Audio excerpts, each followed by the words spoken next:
Ya, Assalamualaikum warahmatullahi wabarakatuh. Nama saya Hari Putra Sudarsono, NPM 140820190506. Di sini akan menjelaskan mengenai IEC Standard for Primary Battery. Nah, untuk primary battery ini IEC Standard. IEC Standard itu standarisasi lah untuk pengujian dan manufaktur baterai. Nah, kalau untuk primary battery sendiri dia spesifik di IEC 60086. Ya, IEC 60086 itu standar acuan untuk mendesain dan menguji baterai primer gitu. Nah, IEC 60086 sendiri terbagi menjadi 5 dokumen ya. Dia itu ada 5, ada dari dokumen 1, IEC 60086 D1, D2, D3, D4 sampai D5. Ini apa sih? Ada beda-beda. Nah, yang di sini kita mulai bahas di 60086 D1. Jadi bagian paling general dari serangkaian dokumen IEC 60086. Jadi di dokumen yang ini 60086 dia difokuskan untuk mempermudah produsen baterai agar baterai yang diproduksi sesuai dengan baterai sejenis yang dibuat oleh produsen lain. Jadi di sini itu akan dibahas mulai dari dimensinya, konfigurasi terminalnya gimana, penandanya gimana, performa standar baterainya gimana untuk baterai primer ya, metode pengujiannya gimana, serta aspek keamanan dan dampak terhadap lingkungannya juga gimana. Nah, itu semua distandarisasi biar semua produsen baterai sama sehingga usernya bisa pakai dari produsen mana aja dengan jenis baterai yang sama gitu. Bisa dipakai di device-nya dia. Gitu. Ya, mulai dari desain baterai primer sendiri menurut IEC 60086D1 itu ada 4 hal penting yang perlu diperhatikan ketika kita mendesain baterai gitu. Yang pertama, dimensional stability. Jadi dimensinya gimana sih si baterai? Apakah dia tetap atau dia berubah atau gimana selama dipakai gitu. Nah, itu harus stabil gitu dimensinya. Kemudian physical dan electrical performance. Ada juga keamanan baterai saat digunakan pada kondisi normal dan harus dipikirkan juga kemungkinan baterainya akan disalahgunakan gitu. Maksudnya disalahgunakan itu misalkan baterainya dibongkar atau gimana dibuang, padahal kan nggak boleh. Ya, selanjutnya ada dimensi baterai. Dimensi untuk baterai primer dapat dilihat pada dokumen IEC 60086 DES2 dan DES3. Nah, masalahnya si IEC ini tuh dokumen berbayar. Ya, saya nyari-nyari cuma dapat yang D1-nya aja. Nah, ini sebenarnya sama DES2. Jadi di dalam DES2 itu memang dijelaskan secara detail gitu, mulai dari baterainya ukurannya bagaimana, ukuran hampir semua dimensinya lah ada gitu di situ. Jadi biar standar kan tadi tujuannya, biar usernya bisa milih ya perusahaan manufakturnya mau yang mana aja, tapi bisa dipakai di device dia gitu. Nah, untuk di yang 60086-2 ini isinya itu spesifikasi dimensi untuk hampir semua jenis baterai primer ya. Sementara untuk yang DS3 itu khusus untuk baterai jam. Nanti ada lagi DS4, DS5 beda lagi.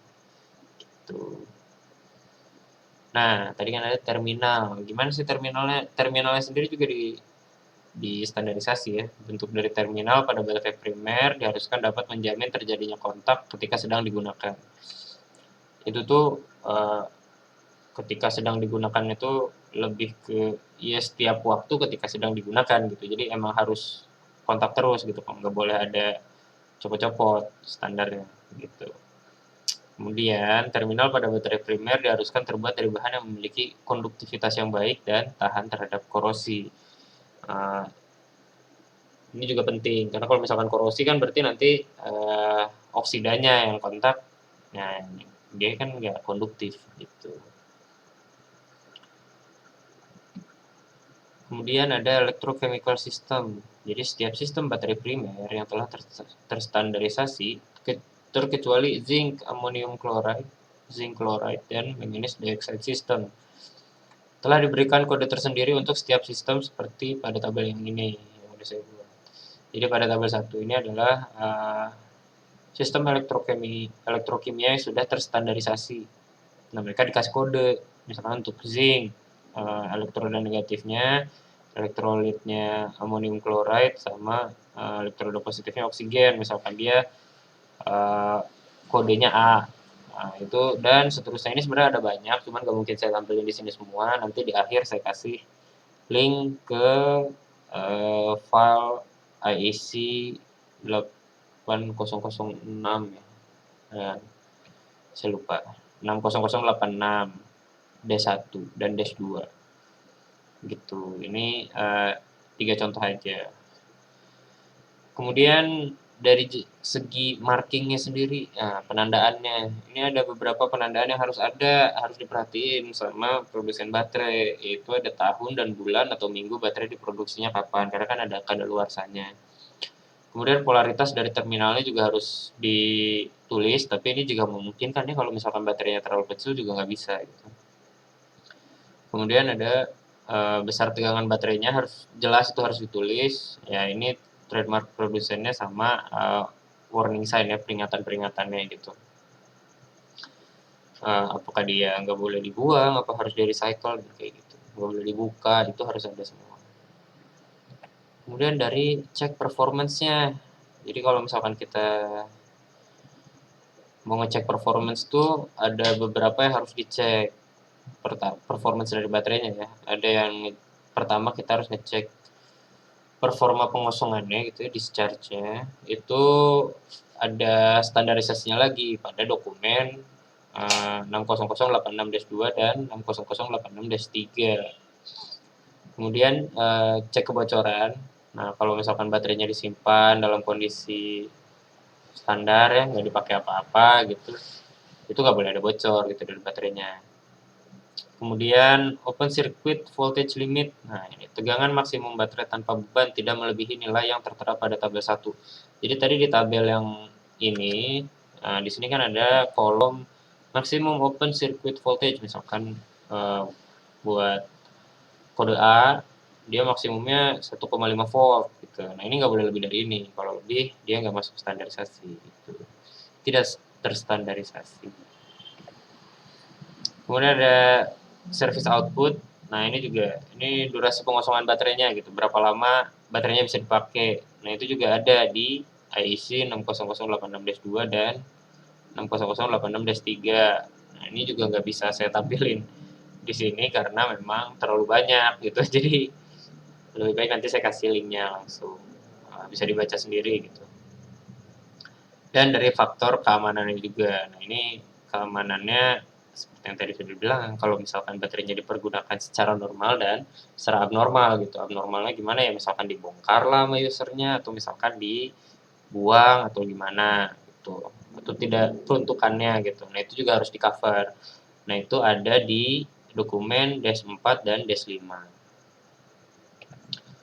Selanjutnya ada pengujian performa baterai yang tadi. Nah, pengujiannya ini ada beberapa.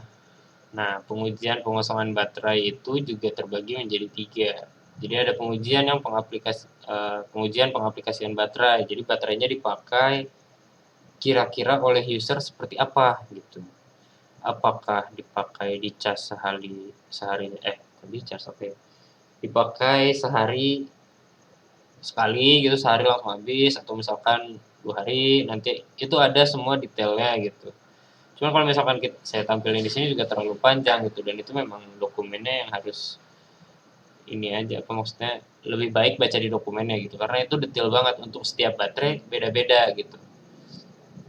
Kemudian ada pengujian baterai tanpa beban dan pengujian baterai dengan beban. Nah, bebannya juga ini sudah diatur gitu. Dan itu panjang juga sebenarnya. Jadi dan setiap baterai beda-beda. Jadi kalau misalkan saya tampilin di sini juga lebih baik dibaca langsung. Kemudian pengujian dimensi baterai. Nah, pengujian dimensi ini adalah apakah dimensinya berubah yang tadi. Mungkin contohnya misalkan apa ya? Baterainya menggembung gitu atau gimana, kan itu dimensinya berubah ya, lebarnya nambah gitu, panjangnya berkurang misalkan. Nah, itu juga dicek ketika baterainya sedang digunakan gitu. Kemudian ada pengujian kebocoran dan deformasi baterai. Ini juga pengujian kebocoran tuh ketika baterainya dipakai tuh ada bocor nggak gitu. Kalau misalkan nggak ada bocor ya udah dia lolos tes gitu. Nah mungkin untuk selanjutnya akan lebih baik jika dibaca sendiri gitu, karena memang itu banyak banget dan setiap baterai dimensinya berbeda, spesifikasinya beda semua gitu.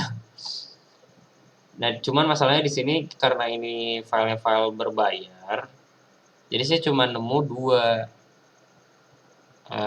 dash 1 dan dash 2 gitu, 60086-nya. Yang untuk dash 3 sampai 5 saya nggak dapat kebetulan. Nah bisa langsung diklik di link yang ada di layar.